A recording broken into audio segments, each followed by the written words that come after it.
Hi, I'm Jessica. You'd think being the CEO of a successful tech company would make my in-laws proud. Instead, it became their mission to protect their precious son's reputation. Let me tell you how I discovered just how toxic success can be, especially when it threatens fragile egos. And not just any egos, those of your husband's parents. You're working late again. Calvin's voice carried that sharp edge I'd noticed creeping in lately. My husband stood in the doorway of my home office, arms crossed, already dressed for bed. Just wrapping up the quarterly projections. The board meeting's tomorrow, I replied, keeping my focus on the screen. Mom and Dad invited us to dinner this weekend. They're concerned about us. I sighed, already sensing where this was going. Last month's Forbes feature on my company's innovative AI solutions had stirred another wave of their so-called concerns. Tia just sent over the PR strategy for next month's product launch. Want to take a look? I asked, trying to steer the conversation elsewhere. Jessica, it's family. That dinner. I should have known it would mark the beginning of everything unraveling and coming back together in ways I never expected. Your success is admirable, my mother-in-law Margaret said as she delicately sliced her steak. Her tone dripped with the kind of politeness that only served to mask disdain. But surely, now that the company's stable, you might consider a position better suited to. To what, Margaret? She barely concealed her smirk. Family life, dear. Calvin needs a wife, not a business partner. I felt Calvin stiffen beside me, but as always, he said nothing. Standing up to his parents had never been his strength. Thank goodness for Aaron. My best friend since law school had warned me about Margaret's latest moves. Over coffee that morning, she'd said, "They're consulting corporate lawyers, Jessica. They're looking for ways to push you out, something about traditional family values." I brushed it off, naive enough to think Calvin would never allow it. "Are you sure about that?" Erin had asked, her voice heavy with skepticism. Now, as I sat through dinner, her warning echoed in my mind. My phone buzzed under the table. "Tia, board member chatter. Your in-laws are making moves. Call me ASAP." Margaret's satisfied expression told me she thought she had all the power. Her country club connections and old money influence might make her formidable, but she had no idea who she was up against. "More wine, dear?" Margaret's syrupy voice was laced with venom. "No thanks, I have an early meeting." I stood pushing my chair back with deliberate calm. "Calvin, are you coming?" His hesitation spoke volumes. I didn't wait for an answer. Walking to the car, I texted Erin. "You were right, time to play hardball." Her reply came instantly, "Already on it. Bring evidence tomorrow." The whispers had started small, concerned glances at charity galas, subtle remarks about work-life balance. But now it was escalating. They're systematically contacting every major stakeholder. Ariel, the only other female board member, explained over lunch. Margaret's hosting private dinners to paint you as a threat to traditional family values. This goes deeper than we thought. Scott, an investigative journalist I'd helped years ago, slid a folder across the table. Your in-laws have ties to 3 board members' wives, all part of the same country club committee. Tia grabbed the folder, her PR instincts kicking in. They're building a narrative. The career-obsessed wife destroying their son's masculinity. Classic manipulation. My phone buzzed again. "Calvin, Mom says you haven't RSVP'd for their anniversary gala." I stared at the screen, rage simmering. "Me, I'm running a company, Calvin. Your mother's party isn't my priority." His reply came swiftly. "This is what they're talking about, Jessica. You never make time for family anymore." Hands trembling, I hung up when had my ambitious, supportive husband turned into his parents' puppet. "They've got their hooks in him," Erin muttered as she reviewed the evidence Scott had gathered. "But they made one crucial mistake." "What's that?" "They put everything in writing. Emails, texts, meeting minutes from their precious country club. They were so confident, they got sloppy." That evening, I found Calvin in his study, looking troubled. "The company's stock dropped 2 points today," he said, his tone uneasy. "Rumors are spreading, and maybe they have a point." I froze. "What does that mean?" "Victoria. Dad says a wife should," he faltered. "Should what?" I snapped. "Know her place?" His silence felt like a slap. "Tell me, Calvin, did you marry me because you wanted a trophy or because you loved who I am?" He didn't answer, My phone lit up with a message from Ariel. Emergency board meeting call for next week.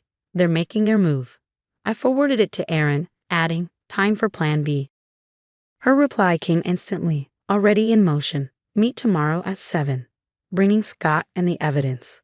Later that night, lying awake in bed, I heard Calvin on the phone in the hallway. Yes, mother, I understand. No, she doesn't suspect anything. I shut my eyes, remembering our wedding day and the vows he'd made to stand by me through everything. Now he was standing with them, plotting my downfall. They wanted a war.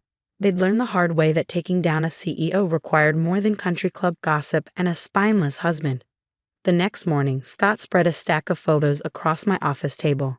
Every so-called protest outside your office, paid actors, he explained. Here are the invoices. Margaret's assistant accidentally sent them to her personal email instead of her burner account. Tia whistled. Amateur hour. I've got social media evidence too.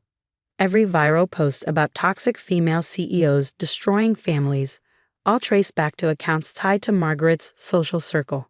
Erin leaned forward, holding up her tablet. And here's the real smoking gun. Remember the harassment complaint from last month? Margaret wrote it herself. She used her country club friend's daughter's name without permission. The girl's furious and ready to testify. Not only is that unethical, I said, flipping through the documents, it's a major legal liability. It gets better, Scott added, sliding another folder forward. They hired private investigators to follow you. Paid for with your brother-in-law's company credit card. Not very subtle. Before I could respond, the door burst open. Calvin stood there, red-faced. You're investigating my mother? No, I said evenly. I'm investigating the people trying to destroy my company. The fact that your mother's behind it is her choice, not mine. She's just trying to protect our marriage. By committing fraud? By paying protesters? That's not protection. Calvin, that's persecution. Your mother hired people to stalk me. You're twisting everything, he shouted. Mom says. Mom says? I interrupted. When did you stop thinking for yourself, Calvin? When did her opinion become more important than our marriage? The silence between us felt like glass about to shatter. I can't do this anymore, he said, his voice cracking.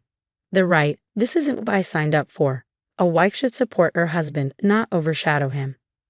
I stared at him, my voice calm but steely. If you think my ambition is overshadowing you, Calvin, that's your problem, not mine. Ariel appeared in the doorway. Emergency board meeting's been moved up to tomorrow morning, she announced, and 3 more board members want to meet privately beforehand. Perfect timing, I said, standing. Calvin, since you're so concerned about supporting spouses, you should know your mother's little campaign has an interesting side effect. Turns out, your brother's investment firm is losing major clients. They don't appreciate learning their money manager's family orchestrates smear campaigns. 2 clients have already withdrawn their portfolios. What are you saying? What have you done? He asked, his voice shaking. I didn't do anything. Your parents destroyed their own reputations. Funny how that works. He stormed out, slamming the door behind him. The next morning, the boardroom was silent as I placed evidence folders in front of each member. Margaret sat at the far end, her usual smug smile cracking under the pressure. My father-in-law gripped his armrest, his knuckles white. Calvin hadn't shown up, likely hiding at his parents' house.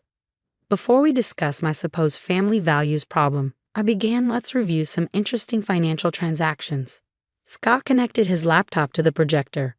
Public protests require permits. These didn't have any because they were staged. Here are the invoices, traced directly to accounts managed by Margaret Winchester. Margaret's composure faltered. Those documents are fabricated, she said stiffly. Like the harassment complaint you fabricated? Erin cut in, sliding forward a notarized statement. Miss Sarah Chen would like to know why you used her name without permission. She's particularly interested in pursuing legal action, Ariel said, her voice cutting through the tense silence. Charles shot to his feet, his face flushed. This is absurd. We were protecting our son. By committing fraud? Ariel countered, her tone sharp. And by manipulating stock prices through deliberate disinformation. I imagine the SEC will be very interested in that part. Tia stepped forward, sliding a folder across the table. Here's the data from the social media campaigns. Paid trolls, fake accounts, all traced back to your country club circle. Did you know impersonation for the purpose of market manipulation is a federal crime? You're destroying our family? Margaret shrieked. No, I replied, meeting her glare. You did that when you decided your son's imaginary humiliation was worth sabotaging my career. I leaned forward. Speaking of destruction, how's Thomas's investment firm doing? The mention of their other son's company made both in-laws pale. 3 major clients withdrew their portfolios this morning. I continued, my voice calm but pointed. Apparently they don't trust financial advisors whose families engage in corporate sabotage. Funny how reputation works, isn't it? Charles's voice quivered as he asked, "What do you want?" "Your resignations from all advisory boards," I replied without hesitation, "public apologies, and a notarized agreement to stay out of my business and my marriage. And if we refuse—" Scott leaned back, a sly smile on his face. "Then my exposa runs tomorrow. Fraud, market manipulation, harassment, complete with evidence. Your choice." The tension in the room was palpable when the door opened and Calvin walked in, looking exhausted. "It's true," he said quietly, his voice heavy. "All of it. I found Mom's burner phone, saw all the messages." "Calvin, dear," Margaret began, her voice softening. "We did it for you." "No," he snapped, cutting her off. "You did it for your reputation. You've always cared more about appearances than happiness." He turned to me, his eyes filled with regret. "Jessica, I'm sorry. I should have stood up to them years ago." I shook my head, my voice calm but resolute. "A bit late for that." I reached into my bag and pulled out a folder. "The divorce papers are with my lawyer. Your mother finally got her wish, no daughter-in-law to overshadow her precious son." "Jessica, please." I ignored him and addressed the board. "You have the evidence. I trust you'll make the right decision regarding the Winchesters' involvement with this company." I turned and walked out, my head high, as chaos erupted behind me. My phone buzzed as I exited the building. Messages from my team. Aaron, SEC filing ready. Tia, press release drafted. Scott, board votes unanimous. They're out. Ariel, social response overwhelmingly positive. That night, I sat in my office, gazing out at the city lights. My company was safe. The truth was out. The in-laws' reputation was in tatters. And somewhere across town, Calvin was finally learning that actions have consequences. Sometimes the best revenge isn't just success. It's ensuring everyone knows why they failed. A deeper conversation. This story explores a difficult question. In a marriage, where should your primary loyalty lie? With your spouse or your parents? Jessica's situation reveals a harsh reality many face. Choosing between personal success and a marriage strained by toxic in-laws. Was Calvin's betrayal worse because he initially supported Jessica's career, or was his family's manipulation so intense that he deserves some understanding? At what point does family pressure cross the line into emotional abuse? If you discovered your in-laws were actively trying to destroy your career, would you give your spouse time to choose sides, as Jessica did, or is that kind of betrayal an immediate deal-breaker?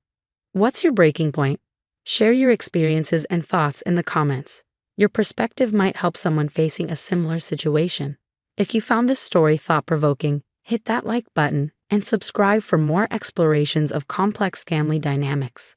Let's talk about it below, because sometimes the most painful betrayals come from those who promise to stand by us. What would you have done in Jessica's shoes?